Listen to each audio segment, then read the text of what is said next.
Voilà, la relance, évidemment une opportunité, nous allons le voir, de rendre l'activité économique plus vertueuse. Tiens, on va l'évoquer dans quelques instants avec nos témoins. Pour ce faire, évidemment, une partie des aides a été dirigée vers notamment le projet d'entreprise qui contribue à la transition, à cette transition, avec cette crise comme accélérateur. On l'évoquait avec Pascal il y a quelques instants. On va parler du projet Zéro Carbone et Transition écologique avec vous, la lutte contre le changement climatique à travers évidemment ce projet Rochelle Territoire Zéro Carbone et donc neutralité carbone. Racontez-nous. Bien écoutez, c'est vrai que le territoire de La Rochelle s'est engagé de manière très volontariste et même très courageuse, sous l'impulsion d'ailleurs de notre président Jean-François Fontaine, sur ce projet qui est un projet territorial de lutte contre le changement climatique. C'est un projet qui s'inscrit complètement dans l'accord de Paris, qui vise la neutralité carbone. Alors Paris 2050 au niveau planétaire, et La Rochelle s'est donné comme objectif une neutralité carbone en 2040. Voilà, donc c'est l'objectif évidemment, c'est de mobiliser au maximum l'ensemble des acteurs du territoire. Donc c'est quand même 130 acteurs qui se mobilisent avec, sous l'impulsion d'ailleurs de la communauté d'agglomération, donc des acteurs des entreprises, des associations, des services publics, le monde de la recherche et de l'éducation. Et pour essayer d'atteindre cet objectif de neutralité carbone dans 20 ans, un petit peu moins même maintenant, eh bien on va actionner différents leviers de nos politiques publiques. Et l'idée, c'est d'avoir une approche systémique globale, c'est-à-dire ne pas traiter les projets séparément, mais essayer de les aborder globalement, ensemble, de manière cohérente. Donc on va toucher évidemment toutes les politiques qui touchent aux questions de mobilité, aux questions d'efficacité énergétique, notamment les problématiques de rénovation énergétique, la production d'énergie renouvelable, d'autoconsommation, les problématiques également d'économie circulaire et puis de la séquestration carbone. Donc vous voyez, on crée les conditions pour justement réaliser cette transition énergétique et écologique. Et la crise sanitaire que l'on vit aujourd'hui vient se surimposer à une crise écologique. Et l'objectif, justement, c'est de faire en sorte que cette période difficile que nous vivons, ces contraintes qui s'imposent à nous, eh bien, de renverser les choses et d'en faire une opportunité pour accélérer cette transition énergétique, notamment au niveau des acteurs économiques. Gérard Blanchard, vous parlez de 20 ans, c'est même 19 ans aujourd'hui. Vous prenez 10 ans à la capitale, c'est presque un pied de nez également. Vous avez d'autres avantages peut-être pour être plus rapide qu'eux. 2040, c'est un vœu pieux ou une ambition réaliste selon vous ? C'est une ambition réelle et tout à fait réaliste. D'abord, La Rochelle ne part pas de rien. La Rochelle s'était engagée fortement sur les politiques environnementales. Et puis, ce projet, alors associé évidemment avec toutes les politiques publiques portées par l'agglomération, fait qu'on va pouvoir accélérer rapidement. Alors, ce qui est important de noter, c'est qu'aujourd'hui, les actions qui sont spécifiquement La Rochelle, territoire zéro carbone, ne nous permettront pas d'atteindre cette neutralité carbone en 2040. C'est la raison pour laquelle nous sommes en train d'agréger d'autres projets de manière à accélérer l'ensemble. Voilà, et on est relativement bien avancé. Et si je peux me permettre, se servir aussi de cette situation malheureuse pour retourner un petit peu la situation. On est vraiment dans une logique de rebond et de profiter de l'accélérateur que constitue justement le plan de relance. Alors, plan de relance au niveau national, mais tout particulièrement celui de l'agglomération. Vous avez les moyens, Gérard Blanchard, d'agir sur l'ensemble des leviers concrètement ? Alors on a des leviers évidemment pour d'agir sur l'ensemble des leviers. Et dans le cadre du plan de relance, il y a deux fonds qui vont être constitués. Il y a un premier fonds à hauteur de 1 million d'euros quand même, qui vise l'ensemble des entreprises pour les aider dans leur transition énergétique propre, c'est-à-dire au niveau de l'entreprise. L'objectif ici, c'est de diminuer les consommations d'énergie. Et quand on diminue les consommations d'énergie, eh bien on diminue les charges fixes des entreprises. Ça, c'est un point relativement important. Alors Jean-Luc Alguet tout à l'heure détaillera un petit peu les caractéristiques de ce fonds et la façon de le mobiliser et quelles sont les entreprises qui sont concernées. Et puis, il y a un deuxième fonds qui vient en plus de celui-ci, à hauteur de 500 000 euros, qui va nous permettre de mobiliser chaque année 250 000 euros sur un fonds d'aide aux travaux de rénovation énergétique. Là, on n'agit pas directement sur l'entreprise, mais on va accompagner, on va aider aux travaux des propriétaires de logements qui souhaitent faire de la rénovation énergétique. Donc notre rôle ici, c'est de les inciter à passer à l'acte. Et ce qu'il faut savoir, c'est que quand l'agglomération investit 1 euro sur son territoire, en réalité, c'est 10 euros de retombées auprès des entreprises dans ce secteur particulier, qui est le secteur du bâtiment, mais également des bureaux d'études qui permettent de faire les aides. Donc 250 000 euros par an, c'est en réalité 2 500 000 euros qui vont être directement accessibles aux entreprises du territoire. Bon, par ce ratio que vous évoquez, logement et rénovation énergétique, on l'a bien compris avec ce fonds et ces financements, innovation technologique et organisationnelle, donc dans cette partie accompagnement, et notamment par le programme CAP. Oui, alors ça c'est un message aussi que je voudrais faire passer de manière plus générale. Vous l'avez vu sur la première partie, c'est-à-dire que économie et écologie, ça va absolument ensemble. C'est deux faces d'une même pièce, hein. Il n'est pas question de les opposer. Aujourd'hui, la transition énergétique, la transition écologique, c'est plus une option, c'est une obligation vu évidemment l'urgence climatique. Mais il faut savoir aussi que si on veut tenir nos objectifs, il va falloir s'investir fortement sur l'innovation. Et là, La Rochelle Technopole va jouer un rôle important, a mis en place un programme qu'on appelle CAP. Et l'objectif, c'est de mobiliser des entreprises, alors plutôt des entreprises dans le secteur de l'innovation, qui souhaitent mettre en place des actions, des dispositifs innovants pour diminuer leur empreinte carbone, et puis bien entendu qui sont volontaires pour servir d'expérimentation. Donc vous voyez, c'est un autre levier important, l'innovation, les emplois, les entreprises, les emplois de demain, et puis surtout la transition énergétique qu'on va pouvoir accélérer.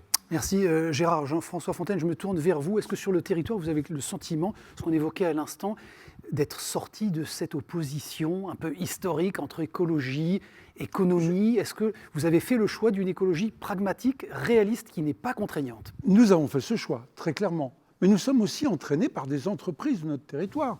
On va les citer. Quand une entreprise comme Alstom développe des tramways, des TER, c'est du transport public, c'est déjà de l'économie verte. Quand un groupe comme Léa Nature rachète un site géant, qui était un site d'injecteur diesel, il y a encore pas longtemps, et qu'il développe sur ce site des métiers du bio, que ce soit dans la cosmétique ou que ce soit dans l'alimentation, les entreprises nous montrent le mouvement. Donc aujourd'hui, notre chance collective, c'est que les entreprises sont à nos côtés. Ce n'est pas une élucubration de quelques élus qui disent qu'il faudrait aller dans ce sens-là. C'est le monde économique qui a pris à bras-le-corps cette mutation. Vous savez, ce grand programme, ce n'est pas l'agglomération toute seule, c'est un consortium de 5 grands acteurs. L'université, s'il n'y a pas de recherche, s'il n'y a pas de développement, on ne trouvera pas les solutions nouvelles qui vont dans ce sens pour que économie et écologie aillent dans le même sens. Et puis également le Grand Port Maritime. Le Grand Port Maritime, c'est un acteur économique avec plusieurs centaines d'entreprises à l'intérieur. Là aussi, fait partie du consortium. Donc oui, c'est un mouvement collectif. Et il n'y a pas de jour sans que des groupements d'entreprises, chambres de commerce, chambres de métiers, ne nous disent pas « on veut y aller avec vous ». Et puis on veut faire aussi tâche d'huile, on veut le faire avec nos voisins. L'agglomération de La Rochelle n'est pas un territoire étanche. On veut le faire avec nos amis de l'ONIS, qui sont extrêmement intéressants, notamment sur les programmes alimentaires. L'alimentaire est aussi une économie. Et la mutation alimentaire, c'est aussi un élément important de l'économie de notre territoire. Ça touche aussi au tourisme. Stéphane en aurait très très bien parlé. Donc oui, c'est une démarche globale. Vous savez ce qui me fait plaisir? C'est qu'on est critiqué parfois. C'est normal. En disant ce que vous faites là, ce n'est pas vraiment zéro carbone. Ça veut donc dire que tout le monde s'est approprié ce message en nous critiquant parfois, en disant ce que vous faites là, eh bien, c'est formidable une critique de cette nature. Ça veut dire que tout le monde a adhéré à cette démarche. Merci, Président, pour ces propos complémentaires à ceux de Gérard Blanchard. Merci évidemment pour votre intervention sur ce sujet de l'environnement hautement impérieux. Jean-Luc Alguet, effectivement, Gérard faisait la transition. On parlait tout à l'heure des fonds d'aide à la création d'entreprises. On va parler avec vous de la présentation du fonds de soutien à l'investissement pour la transition écologique qu'on évoquait à l'instant. D'abord, ce fonds d'aide à la création d'entreprises, il faut nous en parler. C'est important, évidemment, dans cette période où il y a eu d'ailleurs une dynamique de création assez positive malgré le contexte. Tout à fait. Suite aux analyses de dossiers, de remontées de dossiers, on s'est aperçu qu'il y avait aussi un manque de formation sur les repreneurs, sur les créations d'entreprises. Et nos partenaires, que ce soit Initiative Charente-Maritime ou France Active, ou Initiative Charente-Maritime qui est hébergée par les départements, accordent des prêts d'honneur de 1 à 15 000 euros. Et ce sont des reprises de petits commerces, entre autres. Et on s'est dit, justement, pour pérenniser leur commerce, parce que souvent, ces chefs d'entreprise ont beaucoup de volonté, mais pour pérenniser leur commerce, on va les accompagner, si cela est nécessaire, dans leur gestion, dans leur capacité de se projeter sur l'avenir. Et on va abonder dans ce sens, c'est-à-dire, s'ils ont besoin d'une formation, suivant le jury qui a été établi à Initiative Charente-Maritime, on les accompagnera pour une meilleure gestion de l'entreprise. Par contre, la communauté d'agglomération, pour essayer de booster ces créateurs d'entreprises, va abonder autour de 3 000 euros de subventions pour chaque création d'emploi. Donc c'est un dispositif qui va s'accoler auprès de l'Initiative Charente-Maritime et France Active. Mais ce que je voudrais dire aussi aux entrepreneurs, c'est qu'on met beaucoup de dispositifs, et on va voir le fonds de soutien, c'est n'oubliez pas aussi les stagiaires. parce que c'est l'avenir de notre économie et des recrutements. Il faut absolument que vous preniez des stagiaires ou de l'apprentissage parce qu'ils ont besoin de finir leur cursus, parce qu'on aura un problème aussi à l'avenir pour le recrutement, pour des emplois qui ne seront pas qualifiés parce qu'ils n'auront pas fini leur cursus. C'est très important. Ils souffrent actuellement énormément. On ne devrait pas leur rajouter ça en plus. Je voulais souligner à ce stade qu'il faut absolument prendre tous les stagiaires, le maximum de stagiaires pour les entreprises qu'ils peuvent. Merci effectivement de souligner et de mentionner cette génération particulièrement touchée et sacrifiée. Quelle taille d'entreprise d'ailleurs est concernée? Quel secteur d'activité vous allez soutenir ces jeunes pousses de filières prioritaires? Qu'est-ce que ça veut dire concrètement? C'est toutes les filières, c'est-à-dire toutes les filières qui ont Initiative Charente-Maritime ont accordé un prêt d'honneur. À partir du moment où le prêt d'honneur a été accordé, leur projet a été analysé par un jury de chefs d'entreprise à Initiative Charente-Maritime.